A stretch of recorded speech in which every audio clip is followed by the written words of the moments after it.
And all right. Hey, Tom just joined us on the space. Good morning.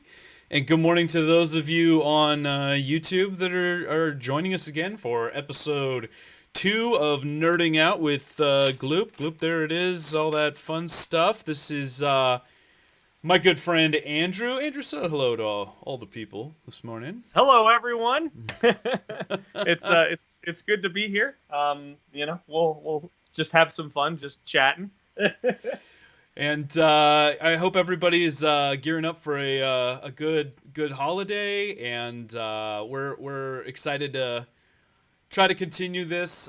For anybody that hadn't been on last week's stream, this whole idea was born of the fact that I wanted to get a better understanding of the chemistry behind polymers and why moisture attacks it and all this other stuff. And Andrew has been so kind to walk me through it. And I said, you know what, this is really interesting stuff, and I'll bet other people are interested in it as well. So here we are.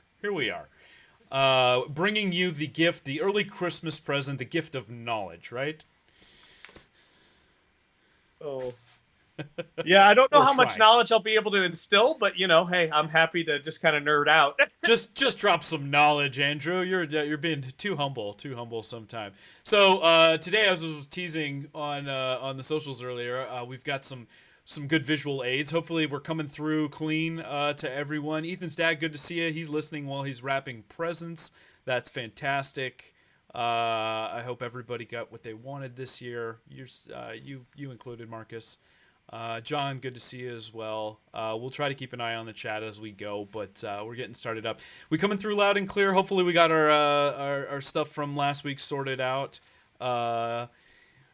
And we're not echoing and all that stuff. So wanted to have the ability for those that maybe can't tune in on YouTube or do the visual stuff to have an ability to listen, but we'll do our best to describe what we are doing as we go for those that are our audio listeners. And thank you for bearing with us, because we're kind of practicing this new technique as we go, but we're having a lot of fun as we go, right, Andrew? Yeah, it's definitely fun.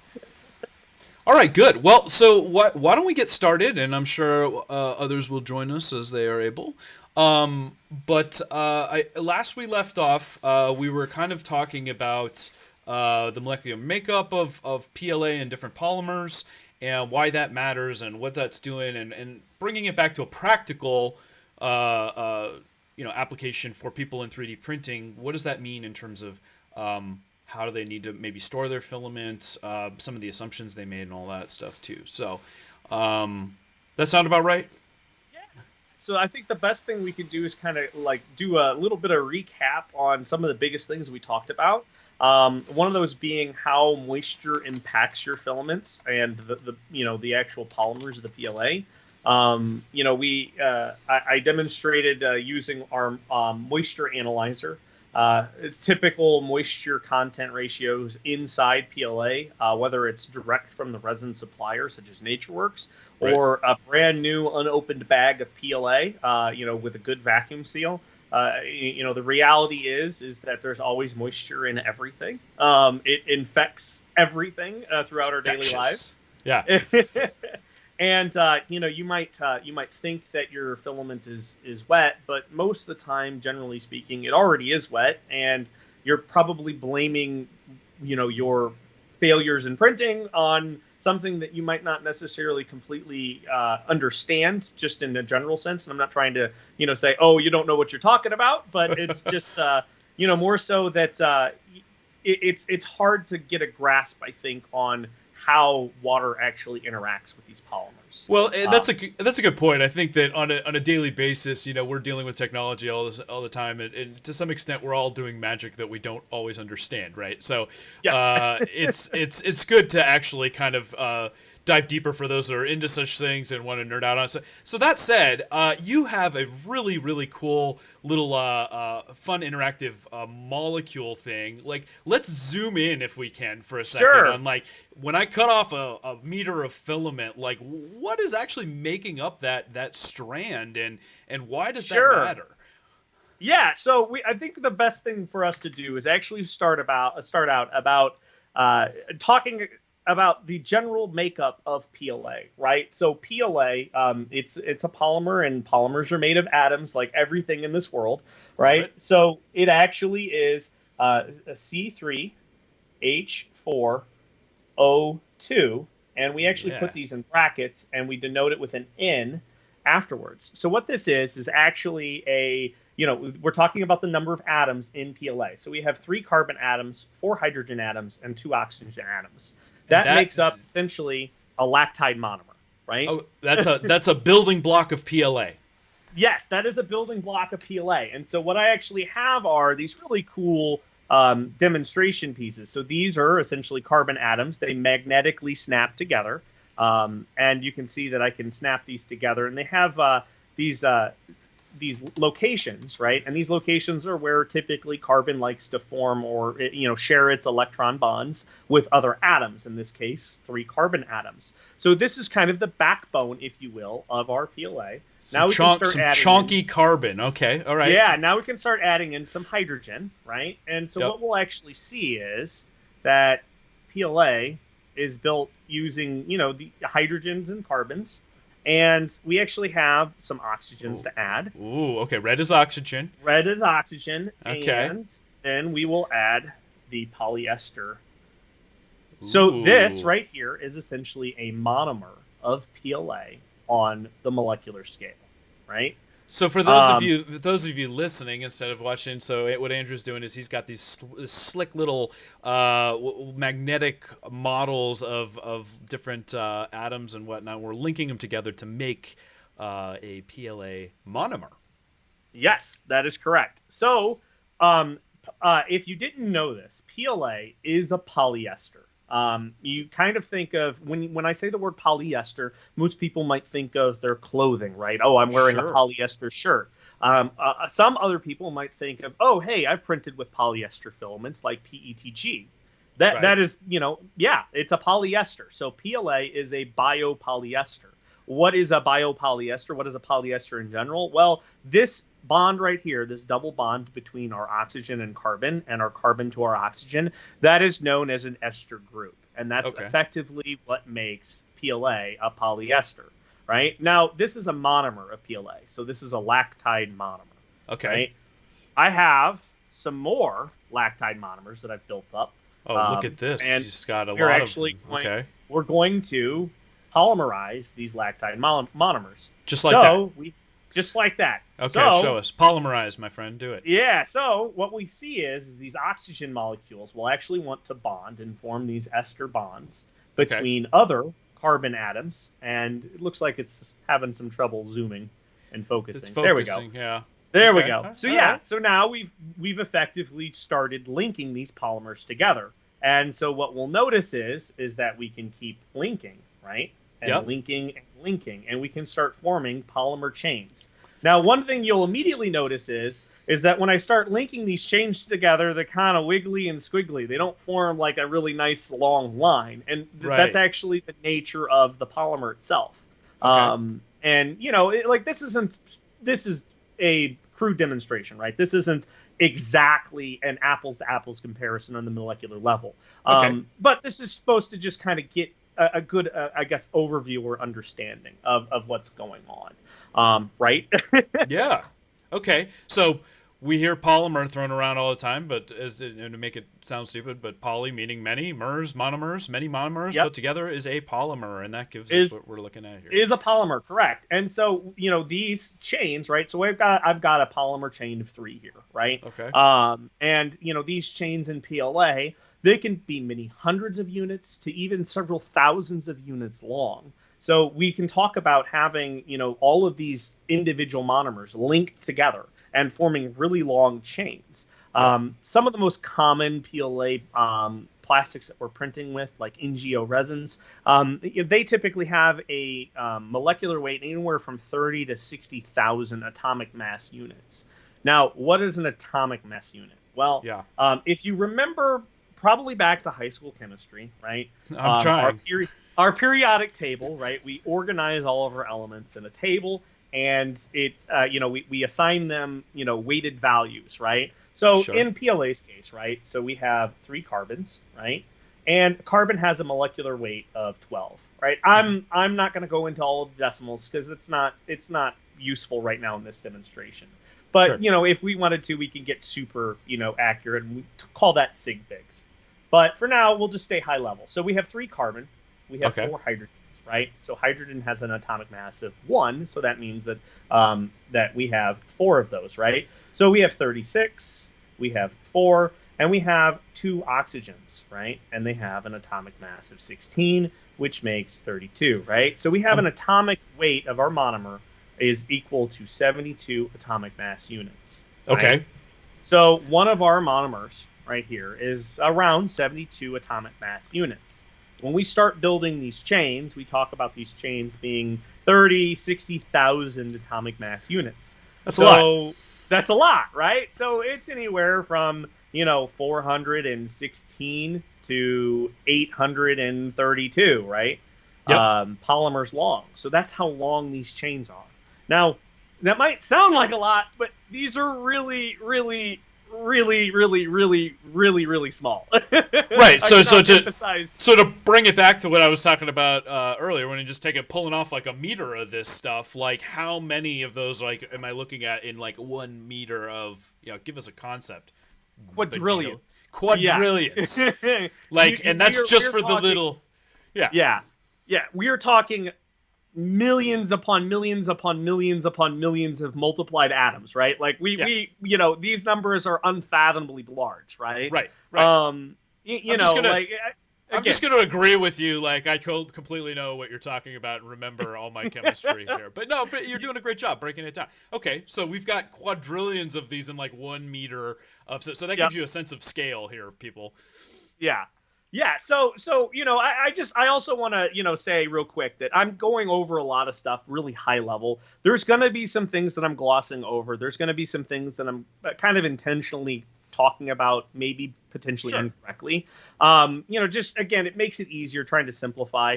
And I'm also not the smartest man on the planet, so there are going to be a few things, problems in my demonstration. Stop being humble. You're the smartest man. We know.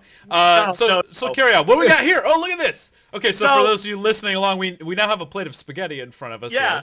So I don't know if you remember, back when you're growing up, but I'm sure many of your parents told you don't play with your food. Well, we're going to play with some food, and we're going to do it for science. So, you tell your parents, listen, I'm doing science, right? It doesn't get any better. Yeah, as long as you justify it with science, there's really nothing they can do. See, now I'm the parent that says, don't play with your food. But if they came back with, well, I'm just doing science, I'm like, well, you got me there. So, good. Well, you got me there, yep. Yeah. Carry on, then. All right. So we've got our spaghetti. What is this? Yeah, so here we have a plate of spaghetti. And, this is... in my mind, a really good example of essentially, polymers.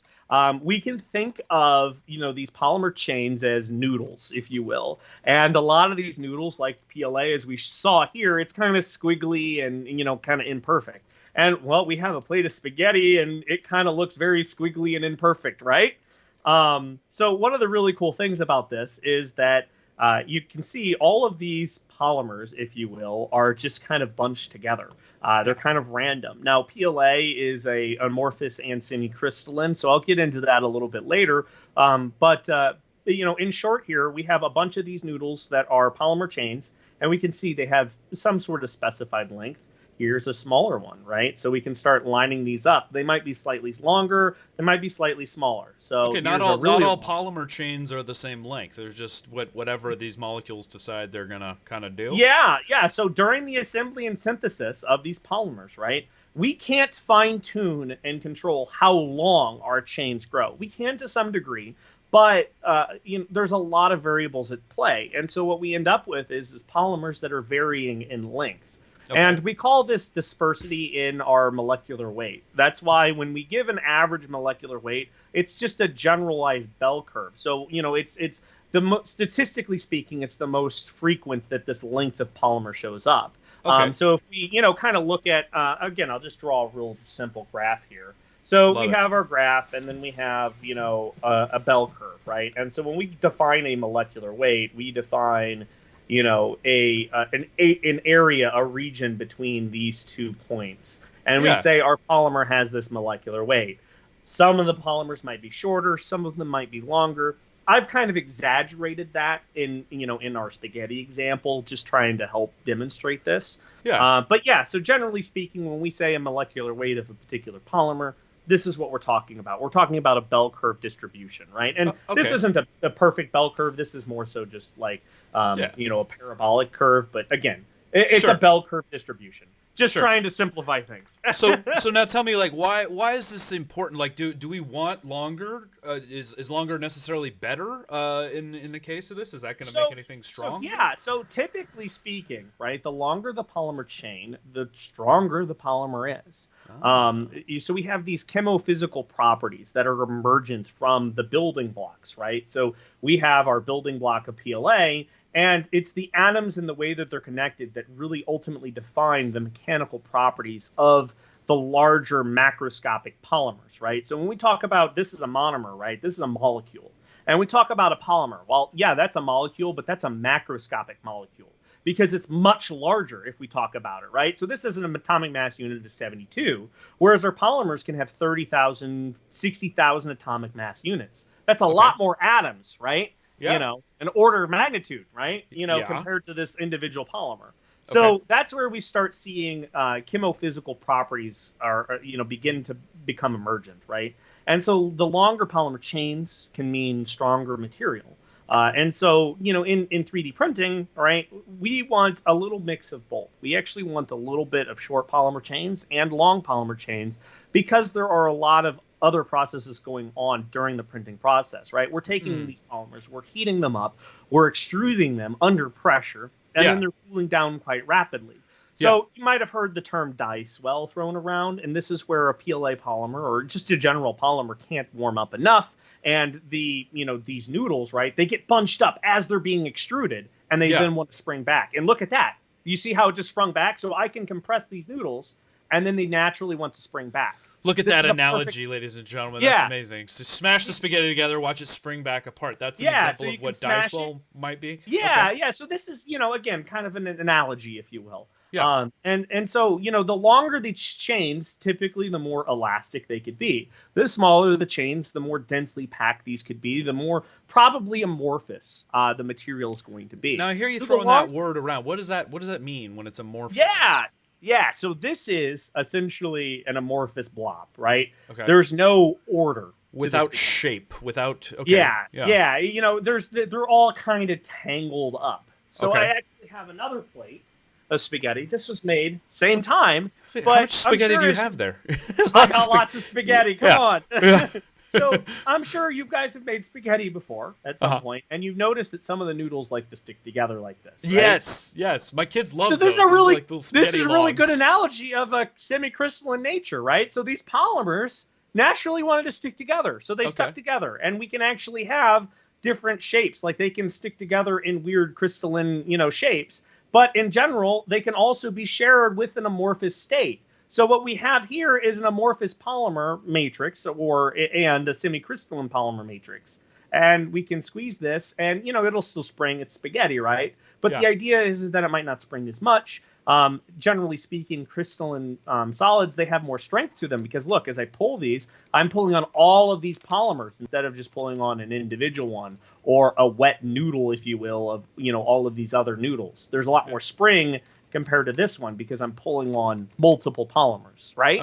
Okay. Yeah. Again, high level, right? There's going to be some errors in this analogy, but I hope that you can kind of just use this as a fundamental and a stepping stone, so you can start doing some research for yourself and learning, right? Yeah. So tell, why do we care? Like, what does this mean for our 3D printing? Like, what's happening here? Sure. So let's tie this back to moisture. Okay, so this is what we talked about, The enemy. all last episode. Okay. Right? Yeah. So we have our plate of spaghetti, right? And now I've got some meatballs. These meatballs. Oh, here come the meatballs, ladies and gentlemen. All What right. are these? What are these meatballs? That for people that are listening here. Yeah, that- so these meatballs are like Orbeez, right? Those little pellets yeah. you soak in water, right? All right, we've got So I Orbeez figured meatball. blue. Hey, this is Orbeez perfect meatball. analogy for water, right? Yeah. So let's talk about how actually water affects your polymers. So Let's most do it. generally speaking, right, water adsorbs. This is what we talked about last week. Refreshing. Water adsorbs onto the surface of polymers. So we have this zoomed in matrix of polymers, and water might adsorb. So much like you put meatballs on top of your spaghetti, these are our meatballs on top of our spaghetti. As you can see, there might be some gaps in these polymers, but the water doesn't go into those gaps. It just kind of sticks on the surface. Kind of floating on the top. So he's Yeah. throwing the Orbeez on the spaghetti for a delicious meal here. Okay. But they're just floating on the top. Right. They're just kind of floating on the top. Over time, right, these water molecules, they can slowly diffuse. But you can see as I'm pushing it in, this takes energy. It also takes a lot of time. I've got to work these water molecules into the your polymer spaghetti. matrix. Yeah. Right? Okay. And, because these polymers, they don't move around. They're kind of stuck, right? They're pretty Yeah. rigid. These are moving much more than they normally would be. But Okay. yeah, so water will eventually diffuse. It wants to creep. It wants to creep into your spaghetti, is what you're saying. Yeah, and so what we talked about last week, right? We talked about the water activity, and we talked about diffusion constants and just the rates of diffusion. So again, in this zoomed-in example, we've got some water adsorbed onto the surface of our polymer. Okay, so when it's Now- floating on top, that's adsorbed, and when it Yes, starts to when work it- its way in, that's absorbed Absorbed with yes, the B. right. Okay. So we have this essentially analogy, right, of our water moisture onto our polymer. Now, our water onto our polymer, I'm going to kind of put some meatballs on the side of my plate here.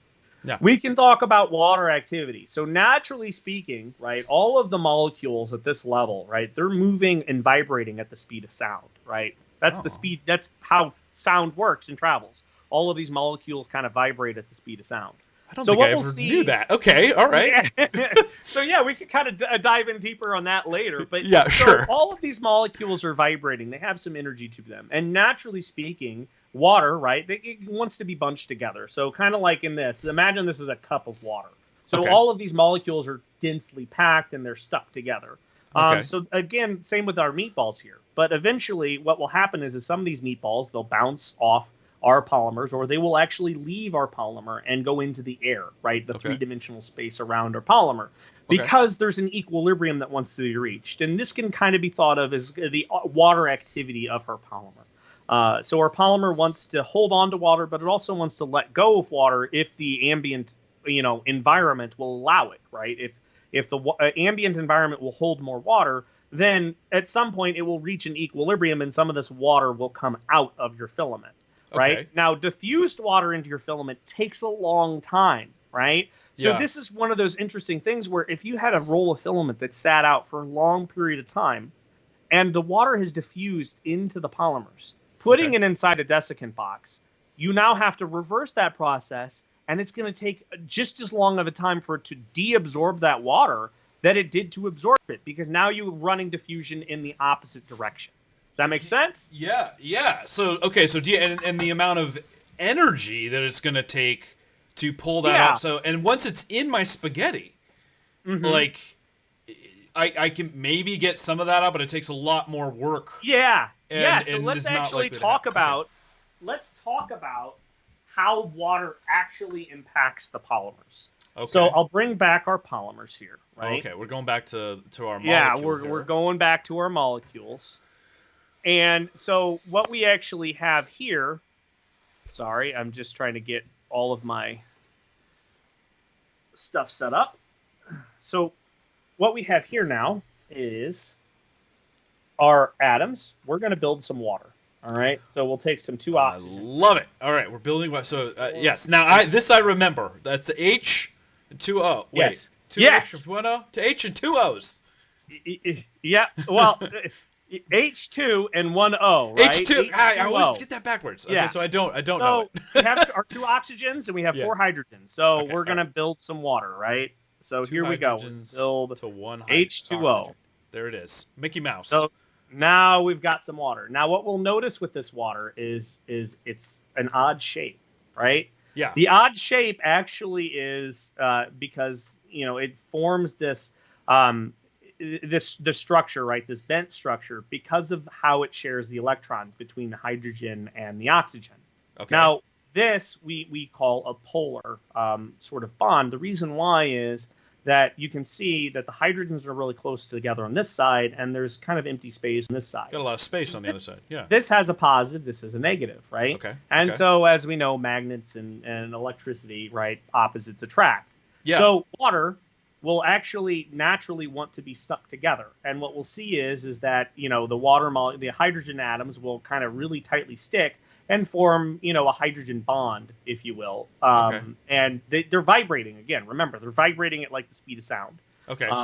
And so water is incredibly twitchy. So it's moving around, it's flipping around. Twitchy right? water. Okay. It's twitchy water, right, on the molecular scale. And it's all really stuck together. Okay. So now let's say, okay, let's adsorb some of our water into our polymer. So let's look at our polymer. Right. All right. So we've taken our polymer chain again, and now we're adding our water molecules. Okay. Yeah. So now let's look at this. We have these ester linkage carbonyl groups, right? So that is there's oxygen combined to these carbon atoms right here, and this is our polyester sort of linkage just in general. And now that's how our monomers link together in the case of PLA. Now ester. Yes. Okay. Yeah. So we have these water molecules, and let's say they're adsorbed, so they're stuck kind of on these oxygen molecules, right? Okay. I'm purposely leaving this end uncapped. So in chemistry, right, polymers are rarely uncapped like these. They will have an alcohol or another ester or a functional group on the end. For general demonstration purposes, I will go ahead and add a hydrogen here because it'll make sense a little bit later on. But generally speaking, we can call this an OH group, so like an alcohol group or a carboxyl N group. So anyways, the point is that these water molecules, they will get kind of naturally attracted to a lot of these oxygen molecules. Okay. In theory, they can be attracted to multiple different atoms here. But what we'll see is most commonly they will actually kind of attack essentially the N groups or these ester linkage groups. And this is a self-catalyzed hydrolysis reaction. So what happens is as water is diffused in here, if it stays here for long enough and there's just the right amount of energy, this bond has some sort of a state of energy, right? And this the hydrogen and oxygen atoms have some state of energy to them as well. And there's bonds that are actually more favorable, and this is what causes chemical reactions. So in this case, our polyester PLA bonds are actually weaker than more stable reacted carboxyl hydrolysis reactions. So what we have happen is that these water molecules can come in here and cleave these polymers. So it's attacking the point that it actually links. That's what makes links. up. It breaks the linkage, yes. And so what we'll see is we'll actually bond an oxygen here, right? And then this hydrogen will get shared with this. And now we've molecularly cleaved our PLA polymer, right? Wow. Nice and cleaving. again, okay, so you've cleaved it. You've cut it apart. And this is how the breakdown. This is how the breakdown happens. This is how the damage that happened. And once we're at this point, Andrew, is this like a point of no return? Like this is a point of no return. It's broken. It's done. Once you get this much, so let me back up a step and ask what is it that makes is it all these little exposed oxygens on there that makes this hygroscopic? That that's the makeup that it's attracting other water molecules to bond with it. So that's the nature that makes attract. it. Okay. Okay. So again, I'm glossing over a lot of chemistry there, right? And so there are other reactions and methods that are going on, And I'm not going to do the best job at explaining this because, this is like my first time, and there's a lot to You're doing go great. over. You're doing great. Okay, so we've cleaved now with it now, and from what you were saying last time, just to recap, that takes actually a lot more time than we think. That does right? take time. Yes. Okay. Yeah. So that's not an instantaneous reaction. Yeah. People think, oh, I put my filament in water and it's done. It's over. No, it takes time. It takes energy. And, mostly speaking, the ester linkage groups of your polyester are actually relatively stable. They're really stable, right? It takes time. Now, UV energy, UV radiation into these polymers can provide the energy needed for these electrons to jump state. And then, if there's a water molecule there or, anything else, there you go. You have enough energy to run the reaction. Boom. Now you've got a changed, compound, right? So we've cleaved these polymers. So essentially speaking, what happens is if we look at a piece of spaghetti and we've got our spaghetti plate again here, guys. Okay. We're going to rip it in half. We just cleaved it, right? Just you broke our spaghetti. Yeah, our polymer has broken. It's degraded. The molecular length, the molecular weight of this polymer now is cut in half, right? Now, obviously, we don't get to control where the molecular cleaving happens, right? Yeah. It could be a weak link in the joint. It could be whatever. It could be that, these polymers are really twisted and this is sticking up on the surface and, whatever can happen. We can get cleaving happening at very small sections. We can get it, happening in the middle. But the point is that this actually happens. And when it starts cleaving these polymers, things start breaking down. Now, this is where things get really interesting. Since PLA is a Pause a sec. So step back. When we were looking at those molecules before, there's a good amount of time in the adsorption AD where the water molecule is just kind of bonding onto the outside, right? But before this cleaving has happened, it's just hydrogen bonding, and it'll sit there for a good amount of time. And when we dry our filament, we're just knocking that off. Like we're basically preventing it from cleaving things. But if we leave it sitting long enough, this is the damage that will ultimately happen. And like you were saying, like that can take upwards of 6 months oftentimes just sitting out in it really depends on the environment, right? Sure. If you are in really high humidity, high heat, high temperature swings, right? So it's really hot in the day, really cold at night. You're actually adding energy to the system and taking energy away with those temperature fluctuations. You're causing a lot of side reactions to potentially happen, right? If you store it out where sunlight can hit your filament, right? UV can make it through glass, it can make it through plastics. They're small amounts. Even fluorescent lights or LED lights can produce small amounts of UV. That could be enough energy to start breaking these polymers down. But generally speaking, what's happening is as we're cleaving our polymers, we actually, since PLA is a semi-crystalline structure, what we'll find is that the water moisture will diffuse into the amorphous areas of your PLA first. And it's asymmetrically going to happen like this, in that the water molecules will get in, and then it will start cleaving your amorphous polymers, right? And every time you cleave an amorphous polymer, you now have another area for water to absorb onto. You have another in group, and you make the problem worse. So essentially, think of it like you're punching a bunch of holes into this polymer, and you're now making it worse. And you're going to start actually accelerating this reaction. Now, it will happen mainly on the amorphous areas first. So, these polymers will start breaking, and eventually it will start getting adsorbed onto the surface of your crystalline, and then it will start breaking the crystalline structures little by little, very slowly, right? Yeah. And so eventually what happens is that your PLA is degraded, right? Yeah. And this is where we notice that our filament is actually getting brittle. Once it gets brittle, right? Because we've changed the mechanical properties. We've cut the filament polymers in half, and there's no going back. Right? There is no undoing that reaction.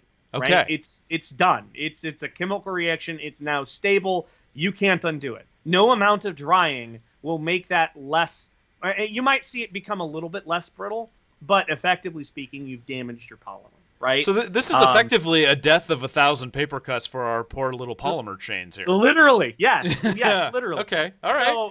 So, and this is interesting too, because sometimes you'll see on the ends of your filament, right, that those will be more brittle than the rest of the filament. And, there's a couple other interesting things that we're exploring and looking at, in that, like the potential of PTFE causing that, or some interesting side reactions that are going on. But yeah, generally I can't wait speaking, to get more into that, but for another time. Yeah, for another time. But generally speaking, so these, it's going to be asymmetric, and it could only be just a small section of your filament. Most generally, it is going to be a small section of your filament that gets brittle. So come back to your view so we can see your pretty face here for a second. Sure. Just talk about that. So when you talk about a specific section, this is another common question that we get. It seems like, anecdotally, I've said, well, it seems like just the end is really what's getting brittle. Like if I just pull off a meter or something and I break it off, like at that point, it seems like I get back to my ductility. Is that because just that's where the moisture is going around the outside of the spool? Once I remove the exposed part of my spool, I'm getting into the chewy center again, and then it's sort of. Yeah, you can kind of think of that. So when we think about when we have to think about how moisture interacts with our polymers, right? There's moisture everywhere in the air, and it literally it's bouncing around. In that here I can get some more water here. It's statistics, right? So in order for moisture to adsorb onto a surface, we have our water. It literally has to physically touch, right? Yes. So this water molecule is floating around, and it's touched me, right? And if it's touched me at the right area, it can bond to me, right? Okay. And now it's stuck, right? But save that for the thumbnail later. Yeah, that would be great. Yeah. Okay. It'll just bounce off, right? It just got a water molecule stuck to his forehead. Okay, good. Yeah. So that's kind of how it works. And so when you're talking about exposed polymers, the more exposed they are, typically the more susceptible they are to adsorbing water, right? Okay. And there are other interesting things at play. Maybe the PLA is going through a PTFE tube, and PTFE being essentially hydrophobic, can actually have some slight interactions there. Now that's a good tease for next time, because we generally think that keeping it in that tube is a better thing, and that may not be the case. So stay tuned on that one. That's a funny thing. So Tom Lama brings up an interesting point, and also there was a great comment from Burning Gems earlier. It does feel like, and maybe this is an incorrect assumption, because I always made the same thing. It always seemed like that filament will wick moisture from the end. Like we want to draw that analogy, but it's not necessarily that it's wicking it from the end. It's more that it's just the outer part of the filament. Sure. Is what you would. So there's a couple theories that I have of why people, I think, make that assumption. Now these are just hypotheses or theories. I'm not saying that they're actually accurate. Yeah. But when we're talking about filament that's going into your extruder, your extruder is not a closed system. There is water moisture absorbed onto that filament. Yep. And as it's going through your extruder, you're heating that up and you're actually adding energy. And some of that water moisture will come out the end of your nozzle, right? And it can provide a little bit of rough surface area. Sometimes we see steam as a result of that, which Burning Gems but it will also travel back up through the filament. It'll drive it into the filament. It will drive it in the opposite direction, right? Because there's no guarantee that which way it's going to go. It doesn't. Now, let's say you have a Bowden tube, right? And the Bowden tube goes all the way down to the hot end. Well, now you've created essentially a capped environment, if you will. And as you're driving the filament through, that water moisture is deabsorbing, and it's going and traveling up through their Bowden tube, right? And you have a higher relative humidity inside your Bowden tube, and you also have hot water, right? Hot steam that has higher energy. Yeah. And it's more likely to bond on to and hold on to your filament. Again, this is a theory, right? And I'm not saying that this is accurate, but, at least generally speaking, I think that this really kind of does help drive home that, this is probably one of these things that is playing a part. It might not be the whole part, but I'm pretty sure it's playing some sort of part. There's a lot more going on here than we realize or we think. And for the most part, for a lot of these filaments, it doesn't really matter. Like, we can see, like, really bad, really saturated filament. Yes, obviously, you're going to get stuff. But as you get into engineering grades and more hygroscopic materials, and like this problem gets amplified or can be amplified. Yeah, absolutely. And, so, like, PLA, has, I think it's like 7 bonding zones. I'm wanting to say. I can't remember off the top of my head. Sure, 7 sounds where good. where hydrogen bonds can actually form. Okay. And you get like like polyamides, nylons. These are really long carbon chains, right? And they have hundreds, if not thousands, of areas for hydrogen Much, bonds. much longer than PLA. Exactly. So, And so again, bring it back to draw it on your desk again for me. So when we were talking about how the length of a PLA chain, and how does a nylon or a polyamide compare to the length of the chain? How long our spaghetti is? So it really it kind of depends, right? But generally speaking, right? So our PLA has 72 mass units, right? Yep. And again, we can show A monomer, yeah. Yeah, a monomer, right? And we can show that here, and generally speaking, right? We start forming these chains, Yeah. and we get longer and longer. Sorry.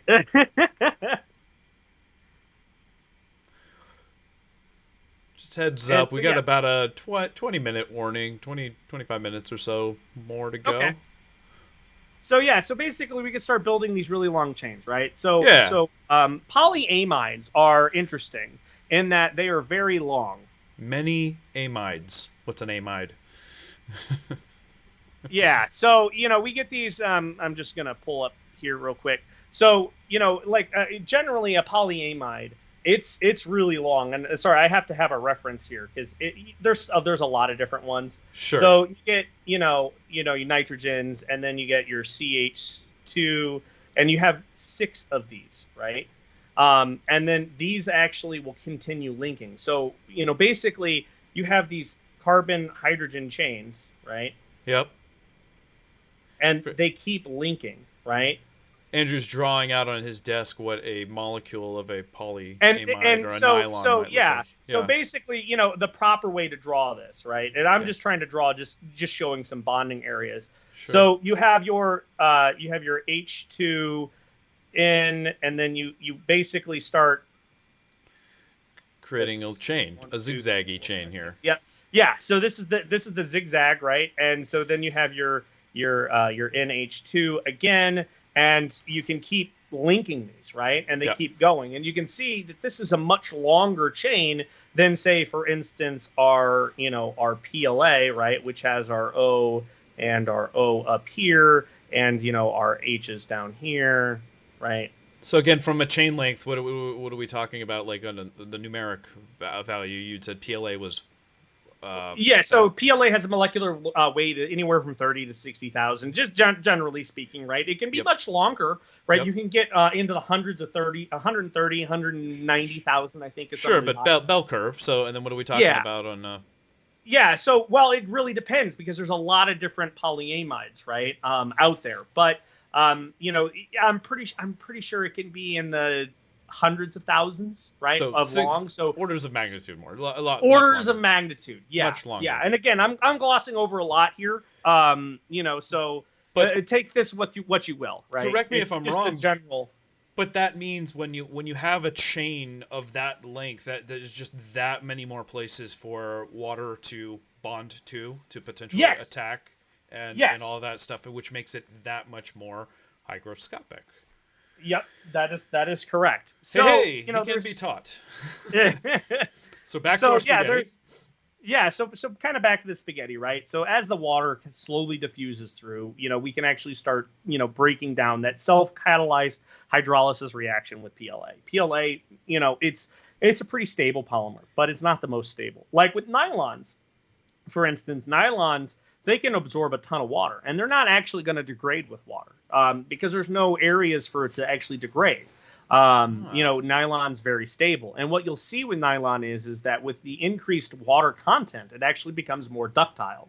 And so this is really interesting in that, remember back to the first episode where I kind of talked about how all of your PLA actually already has water in it, right? And, it's just naturally going to happen. So if you remove all of the water, you're effectively making an empty, dry sponge, and it's naturally going to want to absorb more water. So every time you remove all of that water, and then basically have this empty, dry sponge out in the environment, water's going to want to go back into it, right? So we can add more meatballs, right? Yeah. And if we move the meatballs, well, okay, then that's sponge fine. is Let's going to move sponge. Meatballs. Yeah. But it's going to want to pull more meatballs back in, right? Sure. It's naturally going to want to do that.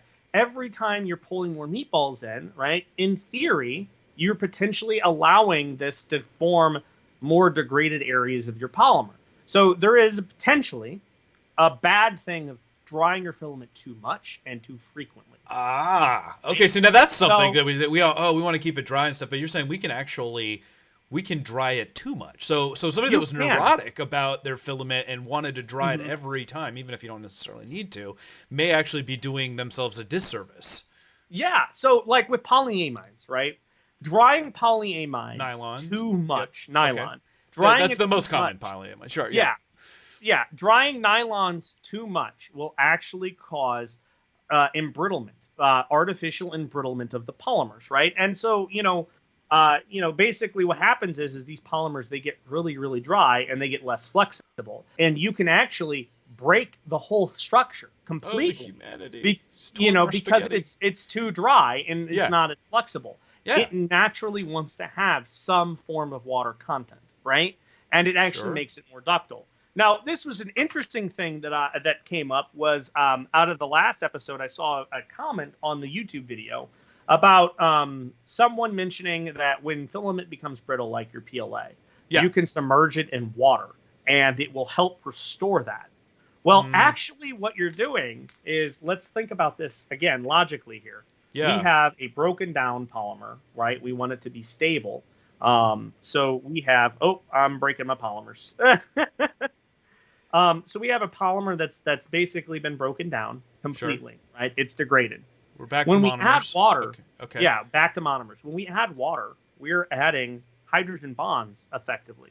Now, these areas of these oxygens, right? These alcohol, hydroxyl groups actually are still polar, and so they will actually want to form chains, and so we can artificially rebuild our polymer chain through hydrogen bonding. But it's not a real. It's not a real bond. The moment you remove this water, it's gone again. We know better. So, okay. Yeah. So this, I think it was. I'm not sure who commented, but it was someone mentioning that you can take your PLA and you put it in a very humid environment. Well, yeah, this is naturally what's going to happen. You're going to form a little bit more hydrogen bonds, and you're going to make your filament more ductile.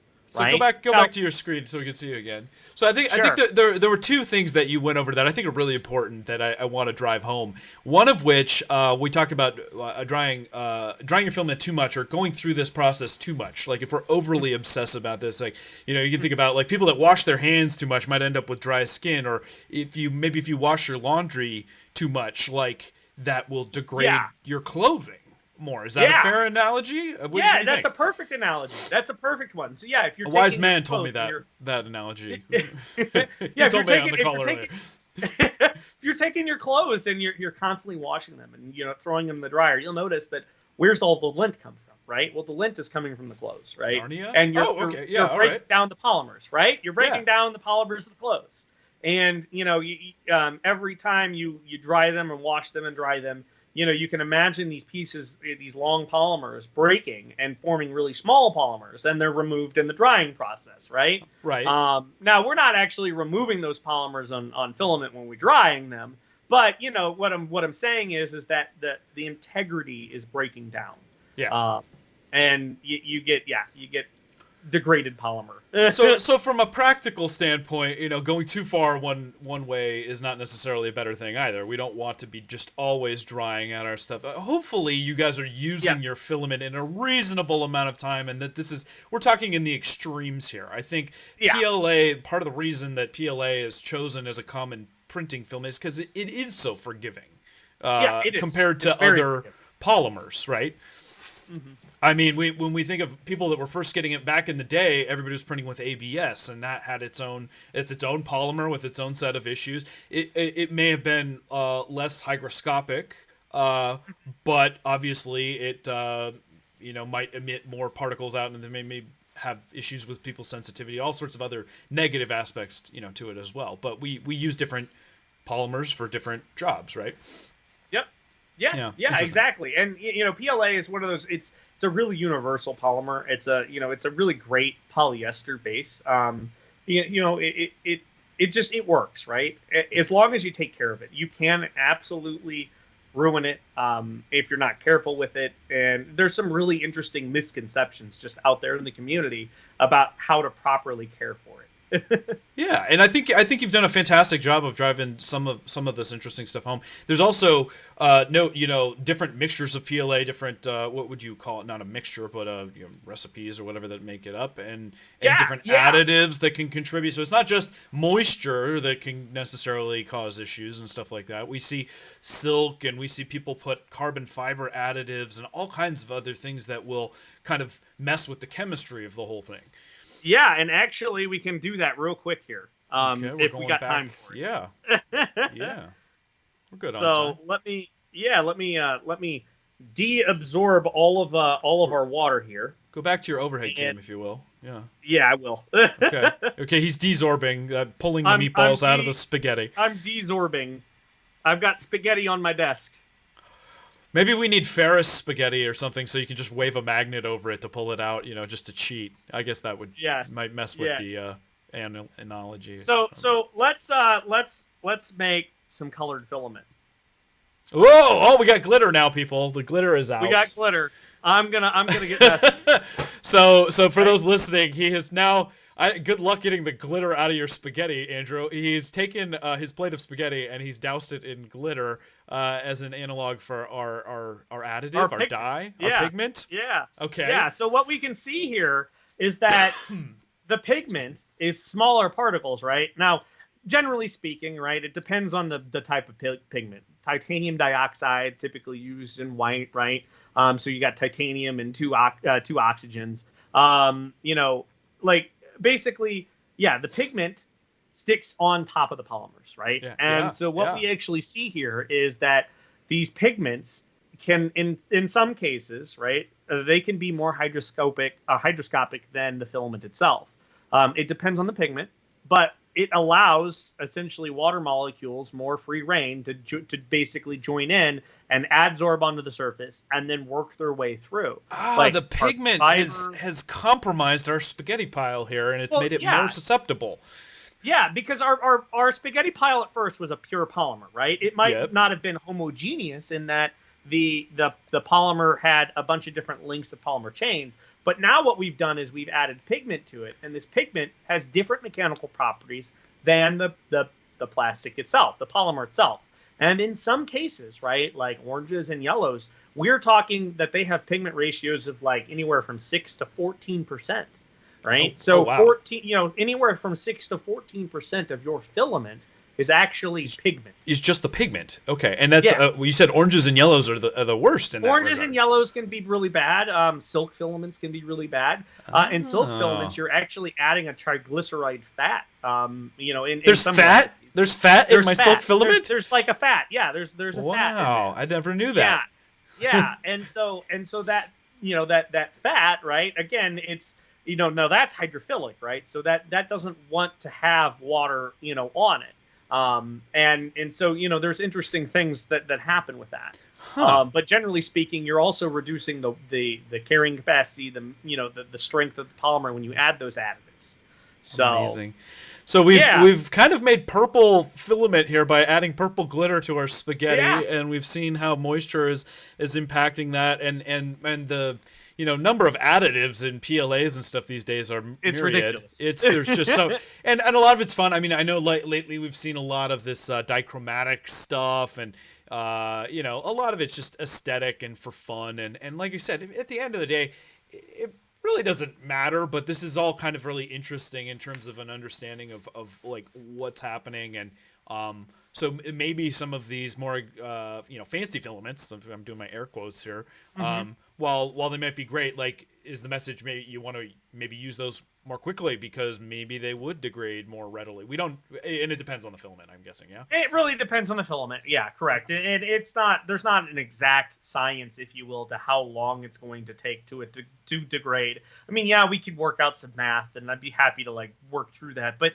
these are just, again, high-level concepts. I want to stress that, use this as a foundation, if you will. And I'm not trying to say that, oh, I'm the absolute expert on this. This is just a generalized understanding that I have that I'm just trying to share. And there absolutely will be some, some errors in that because I'm trying to dumb it down in such a way that it's easier to demonstrate.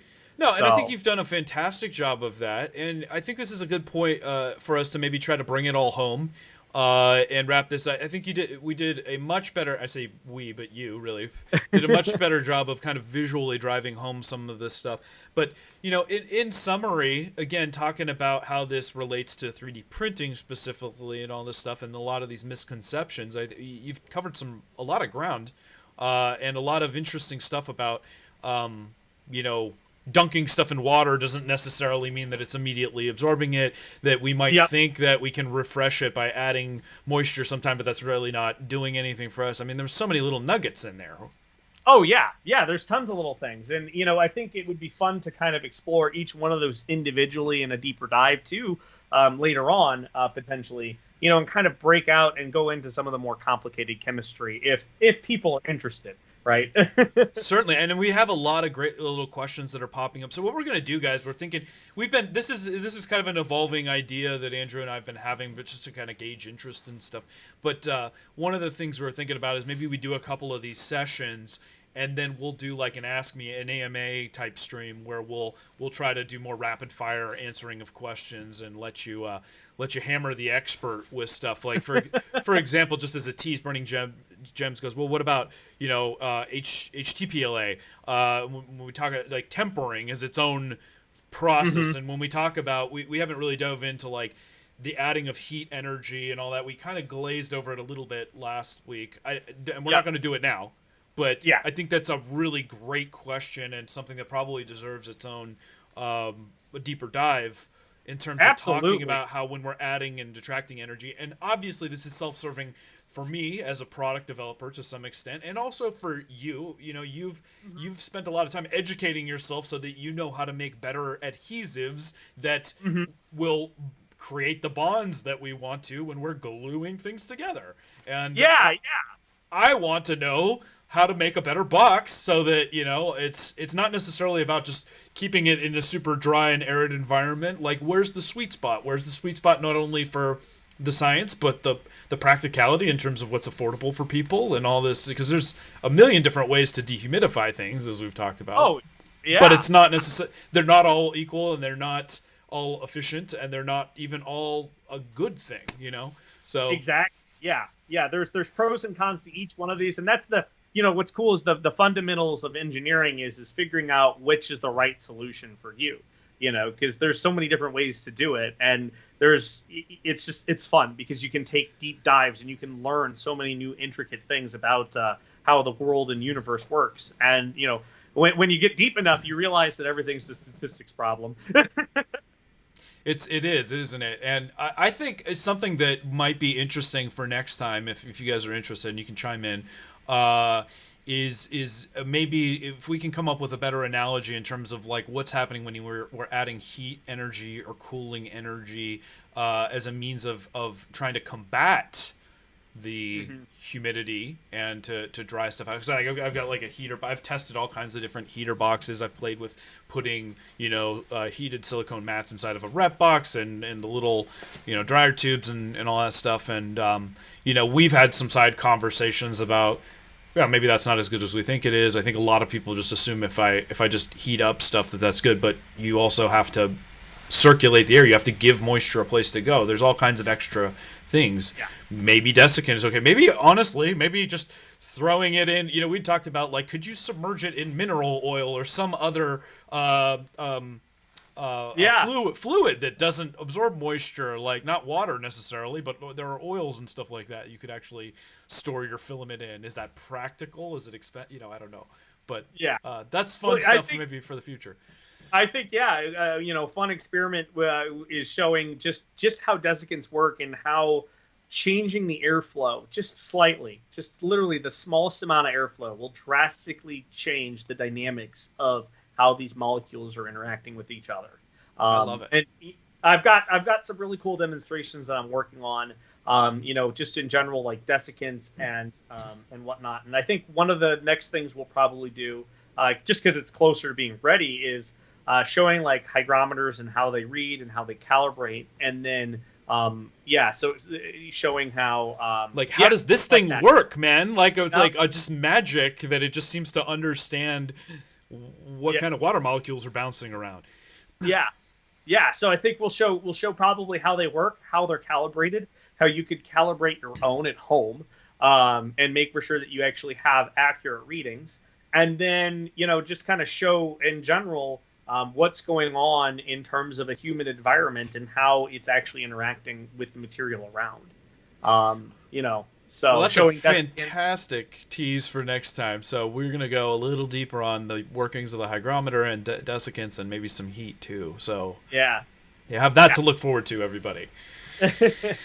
Fantastic, man. Well, listen, as always, I appreciate your time. We appreciate our, letting us delve into your mind and sharing all of your years and years and years of expertise and education and stuff like that. That we don't have this kind of access in general.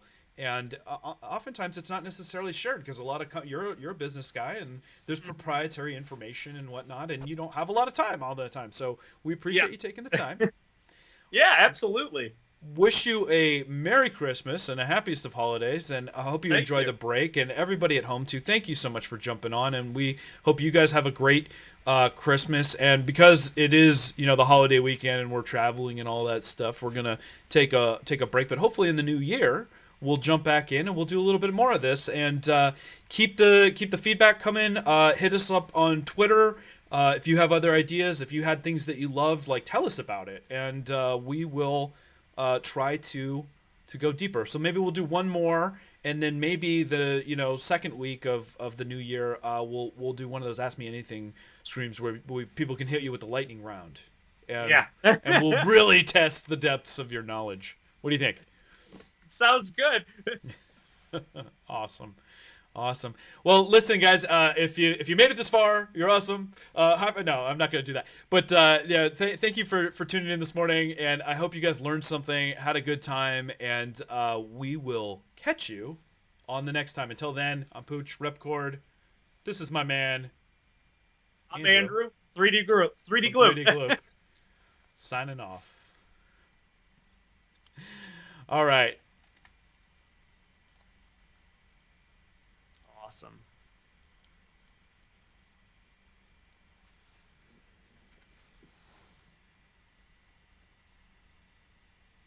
And we are clear. Awesome.